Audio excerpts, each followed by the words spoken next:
Peter, can you describe this world that has been created for this show?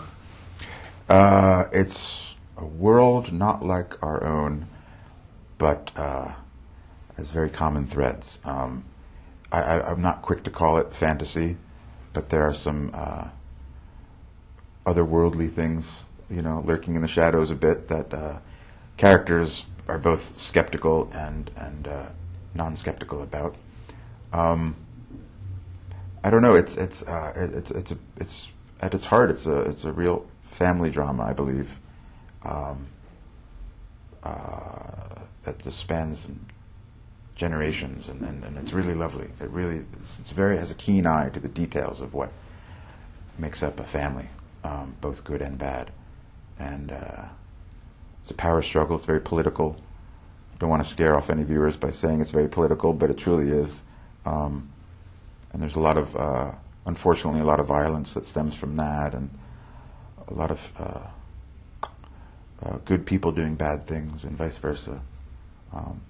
It's not as black and white as a lot of these fantasy movies and shows that I've seen in the past. There are no real heroes and villains. There are people who do heroic things and people who do villainous things, but it's much more gray than that, which I loved. Makes for very complicated characters, which I'm always attracted to. I know it's set in a different world, but if you were to compare it to our planet, would you say what period would you say it corresponds to? It's like sort of Middle Ages, swords and horsebacks and castles and all that fun stuff. Wine being drunk from a silver chalice, not from a glass flute, It's a lot of fun. It really does a lot of the work for you once you get up there in the countryside of Ireland and are on the horseback, and it's a lot of fun. So I would compare it to sort of that era, I suppose. What's your character's name, and who is he? My character's name is Tyrion Lannister. He comes from the clan Lannister from the south. They're very wealthy financially. But they sort of have they're not very wealthy in terms of good feelings for each other. It's a very fraught history of ill relationships, all sort of stemming from our father, who sort of rules with a heavy hand. Yeah. And then we go up to the north. My sister marries the king up north, where the family, the Stark clan is, and sort of that's when the power struggles and sort of goings on, machinations of the kingdom sort of take place. What kind of it's a story of intrigue and love and lust, and what kind of tools does he use? What is his thing? Tyrion's thing is his intelligence. He's very smart. This is a land that's sort of ruled by the sword and sort of very corporal, and he doesn't go down that. He goes through door number 2 with in terms of solving problems. A lot of these people solve by violence, and he doesn't. He sort of solves with his wit and intelligence, and he's very well read, and he sort of has found a way to for it to serve his purpose, both good and bad.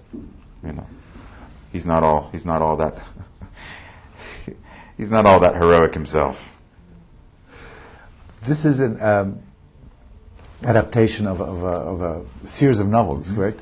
How true are they to how true is this first series to the book? It's pretty faithful in terms of characters and storylines. But the books are written from a point of view perspective. Every chapter is from a different character's POV, which you couldn't really do for this show. So David and Dan and the other writers have sort of been faithful, but made it their own. And you have to. You sort of can't be. I think if you're too faithful to the book, you might as well not make it in film, and you can't really compete with people's imaginations when you read a book. You should make it separate. It's a separate medium, and you should. You have to treat it differently. So they've done a great job about that. Can you talk about the locations that you shot on? All my characters' storylines took place in Northern Ireland. Some of the other cast and crew went to Malta and Morocco as well.